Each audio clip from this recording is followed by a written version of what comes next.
রাসূল সাল্লাল্লাহু আলাইহি ওয়াসাল্লাম বলেন, আমি জিম্মেদার ওই ব্যক্তিকে জান্নাতে নিয়ে যাব যে ব্যক্তি মিথ্যা পরিহার করবে, মজাক করে হলেও আমি তাকে জান্নাতে নিয়ে যাওয়ার জন্য জিম্মেদার।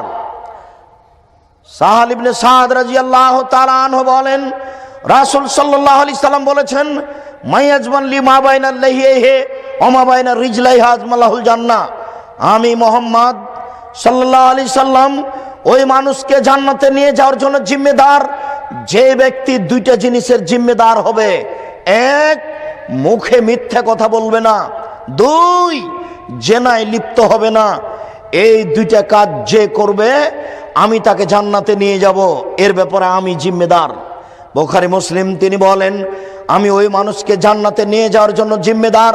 কিভাবে নিয়ে যেতে হবে সেটা আমি দেখব, তবে তাকে দুইটা জিনিস ত্যাগ করতে হবে। এক, মিথ্যা কথা। দুই, জেনা। এই দুইটা কাজ যদি ত্যাগ করতে পারে জিম্মেদারি আমার রয়েছে। কিভাবে জান্নাতে নিয়ে যাব সেটা আমার ব্যাপার।